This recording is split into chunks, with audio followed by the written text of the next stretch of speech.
te whatalo whātu i le whaafonga tāpua i mai si o tātou atunuu i nei auli. Ia, o lea ua tātou iai i le amatanga o le masina o Februari. Le tātou malanga o le nei tausanga o le lua whelua sfulima. Whamalo le langi soifua le lei, ia, whaafitai le tau atai i so se whaiva ma so se ngaruenga. O lo whea ngai ma si o tātou atunuu. Fo i pēle vi inga ma le tātou whaafitai le tātou atua i le langi. I lana puipuinga malu mo Samoa. Ua mai o na whasalau whalau e tele le saunoanga le whongwhitalai. I le tau au whianga le palemene i le aso lusful tasi o Januari. Lua whelua sfuru lima. E winga i le mata upu o le whatuatuaina o le taitainga a unei o le palemia ma le kabineta. E whapea fo'i i laulaunga wha minista sa folasia i le maota i le nata e au. E whatatau lava i le nei mata upu. Ia, ma o te taritonu ua whaafafonga si o tātou watunuu. I le whaatawaina o le whasinomanga, o le whaavai o le malotu tō tasi o Samoa. Ma le ala o mea e whaatino ai sea mata upu. Ma le fono au whaitu la fono o Samoa. E fito i tonu i ai. Ia lona whaatino ina. Ia ma o le nei o lo o whaanga solo pea. Ngā ruenga le tātou malo. I ana matawhai oi ma ana tiu te tau ave. E whapea fo'i i ngā ruenga whaare kāpeneta i vai aso taitasi. E ala i ana whai unga whai i mata upu ese. Ia mo le manuia o si o tātou atunu. I le masina watua na ia tunei. O Januari lea sa ilo ai e le kāpeneta. Le tuu ese ina o le mata ngā ruenga o tiute matupe maua ini mata ngā ruenga se lua ale malo. O nei mata ngā ruenga e au fia ai le mata ngā ruenga o tiute ia ma le mata ngā ruenga o tupe maua. O le vaai le tātou malo e whataua tātou tau mwhainga uma. Mo le sanga una ina o le puipuinga malu o tātou tua oi whaavao malo. Ai maise o loa e whauru whale mai i le atunu. Ua le toi whaingongfia nei aso. Ai maise lava i le whaatupula ia o soni ngā tū la fono whaavao malo. I le au maia o whala au whasaina. Ma o loa i le whatangaina i le atunu. Ma e tāua tele ai le siitia o au nanga mo le tiute. I o tātou wafu ma malai waalele whaavao malo. O le taiminei o lo tasi le mta ngā ruenga. O lo tau aveina tūlanga uma tau i le tiute matupe maua. E whapea fo'i i le sanga si itia o le awina o tūlanga tau tupe maua ale atunu.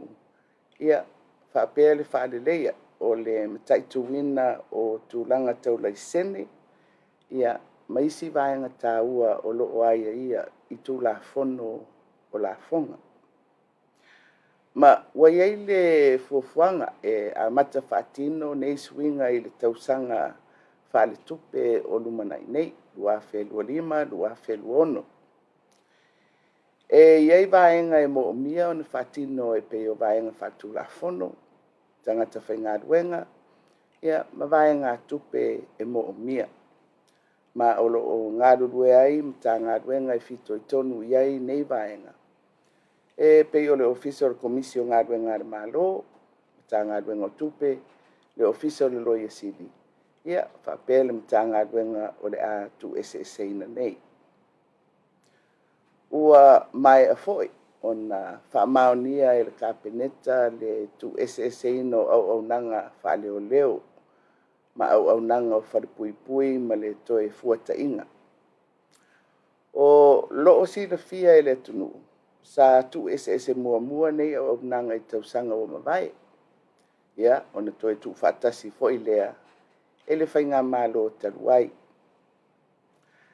pe tai le toe ilo iloina to o le nei mata upu ile pale mai o le fainga malo le nei e lawalunga lava le fataua o au nanga tau leo leo ma au nanga mo le toe fuata ina o ila tou o lo tuli o la tou fasalanga ma o nei au nanga e ese fa mua masini tuli loa ina o lo si la fia le taua o ngā duenga fa leo leo i le fa malo sia o le tula fono ai mai se lava i le fatino ina o au lape o soli ngā tula fono i le mai ai o le finangalo o le whamsinonga ai peitai e taua foi ngā luenga mo le tapua ina ma le toe fuata ina o i lātou o lo tuli o lātou whasalanga i le to ese. Ma o le tu ese ina o nei au nanga tāua. O le amawhai o na tuli lo ai lava manu lau ti ma wha mua e patino i ngā duenga wha leo leo ma ngā duenga e patino i le toe fuata ina. E iai tūlanga whaal tūlafono e ao o na wha mautu mua ma sa ngalu e ai tūtino le malo e fito i tonu iai. O se taimi o na tuinatu lea i le laulau fono a le palemene mo le lauliwina e le palemene. E whape foi i tūlanga tau tangata whaingaruenga. Ia, mabae ngā tupe e mo mia. O le nei fuafuanga e amata whaatino e le tausanga whaale tupe o lo manei lua afe luas fulima, lua afe luas fuluono. Ua whaamauni e foi e le kapeneta ni malienga selua. O nei malienga e whaatatau i le awinato ngase mai Samoa e le mawhai o na maua pe whaatino tonga fitinga i Samoa nei mo tonga fitinga i whalemai e lua i Intia ua whaupopo ina nei. O nei whalemai e awhia ai le Atmos Medicare Services Limited ma le Fortis Hospital Limited. O le tatou polkalame o ngase e awina atu i whafo o le Samoa Overseas Medical Treatment Scheme ua loa tausanga o whaatino ma loo whaawa upea. E lua tunu o loo awina iai e tātou tangata ngase pe a whai e le mawhai o na tonga whitia i Samoa nei o New Zealand ma India. O le tele o nei ngase e tu ngā maongonga e pe o ngase o le fatu, kanesa, ia maisi ngase tu ngā e mafua mai i wha mai le pipisi. O loo muni ta ia whenga whaavai ala malo, mo ngase e awina i whafua e peo na whafoe, e le mtanga ruenga le soifua malo loina. E ngā lulu e whaatasi ai, ma whale mai, o loo awina i ai a tātou ngase, mo tongi fitinga i New Zealand ma India. Ua whaamaunia fo i le kapeneta, le whaamatui nātu, o le laisene mo whisota inga i le company o le SpaceX. I le mai ai o ilo ilonga, ma suenga sa whaia, ele ofisa o le pule whaatonu. O le nei company o se company America. Ma o le laisene ua whaamatui nātu nei, o le ama whai ai e le Starlink Samoa. O le la o le SpaceX. Ua whaatuina i Samoa. O na ofo i nātu au nanga tau interneti ma whisota inga teknolosi. Ato ai ma mea whai ngā luenga mo Samoa.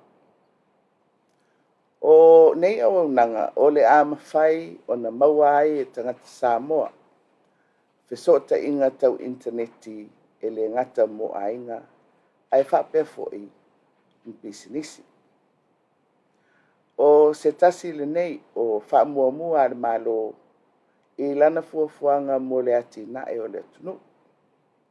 O fesota inga te vavave tau interneti, ma le si itia o au nanga tau teknolosi.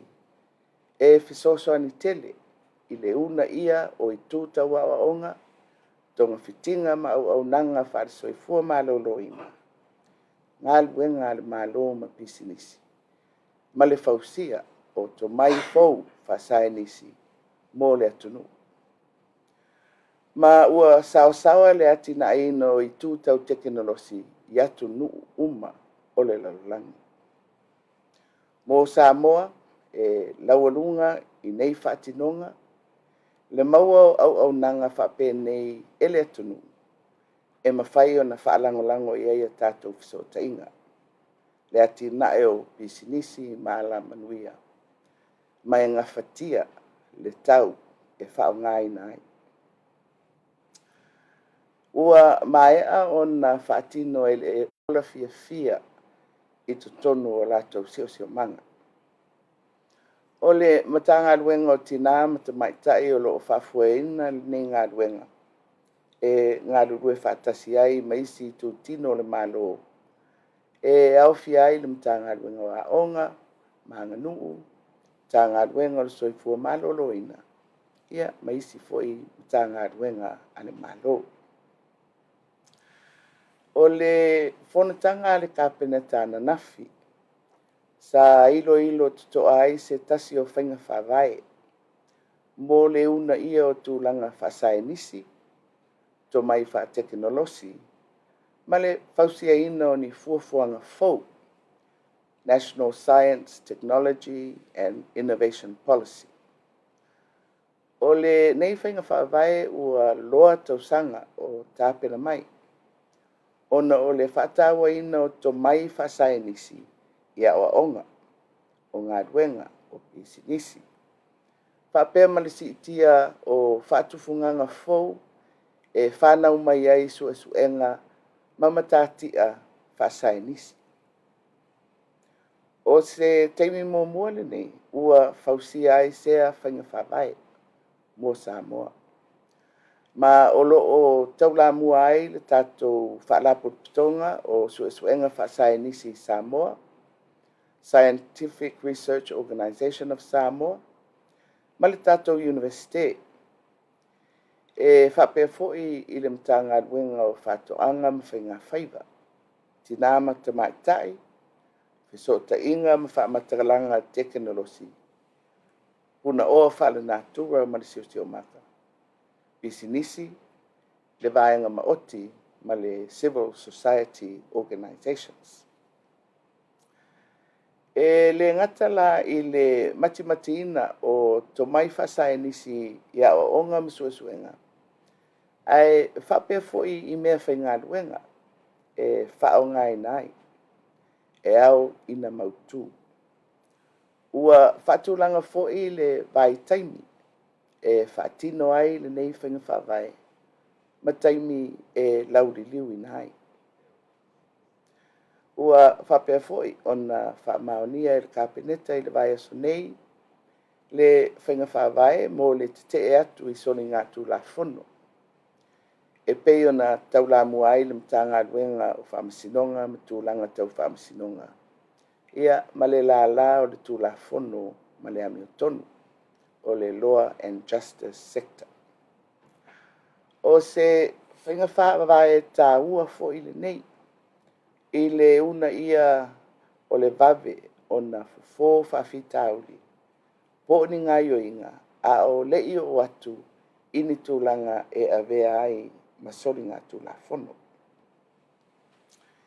E au fia I le nei whainga whawai le whamalosia o auivi o tūlafono o lo aia ai sori ngā tūlafono.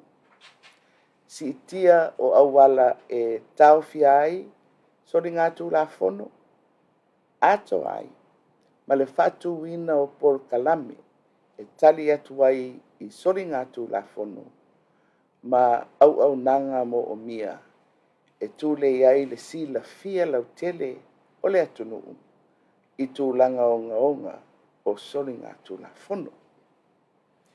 O se ngaluenga e ngalue whatasi umai le tunu atoa, e le ngata i le malo, o whalapaputonga ma le vaenga tūma oti. Ia e whape foi le pūlenga ma malu a li ma whaipule, ia fio anga ma lala whanga.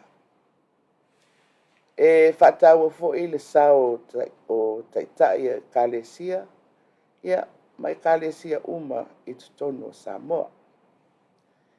E lautele le whainga whaavai nei. Mai a whai e mapo whaatinonga uma ua whaatulanga ina. Ma apo e tūtino ese, o le atau la mua i le whaatino ino ne ngā ruenga. O le a whisoso ani tele i le tātou tali atu, i le whaatupula ia o soli ngā tula whono i le atunu. I le tūlanga tau whemalanga inga, ia ua whonga le atunu, i le sainia ai i le malienga o le vā o le malo Samoa ma le malo Saina. E awanoa ai whemalanga inga i le vā o atunu ue lua. O le luafes fultasi, na mua i sainia ai e Samoa le malienga ma Saina, e mawhai ai o na urufale i Saina lātou o lo umia tūlanga tofi o le tātou malo, o lo umia tu si folau wha le malo, diplomatic passports, male au whaingalue ngā le malo o lo umia official passports, e au noa ma se visa, ma e mawhai o na nofo ai i Saina, mo le tolus fuluaso. E mawhai foi o na whaupopo le vai tau e o atu i le ivas fulu o aso. Peitai i le malienga na sainia i le masina na te nei. Ua mawhai ai e tangata anu o Samoa, e malanga i le tusi whalau Samoa, o na uru fale e asiasi i Saina mo le tolus fuluaso e au noa ma se visa e mo mia. E mawhai foi o na whaupopo le vaitau e nofo ai i Saina e o atu i le ivas fuluaso. Mo tātou i Samoa, o loo ai a ia i le tūlafono o whemalanga i ngā luas fulu. Tuunga o le ulufale o so se tangata nuu i Samoa e asiasi mai. O nei tuunga e tuuina atu i ai le ivas fuluaso o le visa e mawhai ai o na nofo asiasi mai i Samoa pe a whai ua whaamalia ina ai a inga o le tūlafono e pei o le iai o se whaamaoninga o se pepa malanga, return ticket, e toe foi ese ai ma Samoa.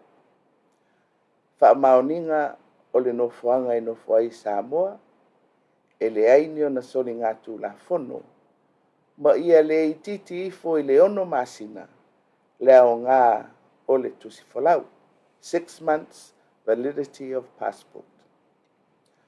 O le malienga la le nei, e iai o na ia inga ua whātūlangaina, ai laualunga lava le malosi o a tātou tūlafono, mō whemalanga inga ma au lape, mai whapena foi i le malo Saina. O le nei foi malienga, o le a whaafaingo fia ai, o na malanga o tātou tangata i Saina, e au noa mani visa. Ia, o nisi ia o whaiunga le kapeneta, sa whaatino ma whaiunga whonoina, i le amatanga o le nei tausanga. Ia manuia le whenga iai o si o tātou watunuu, ia ma whaiva o le nei masina fau. Ma ia taita ina pea i le atua, lo o tauso i fua, maso mātou wola, i lona mana, ma lona file mu. Soifua.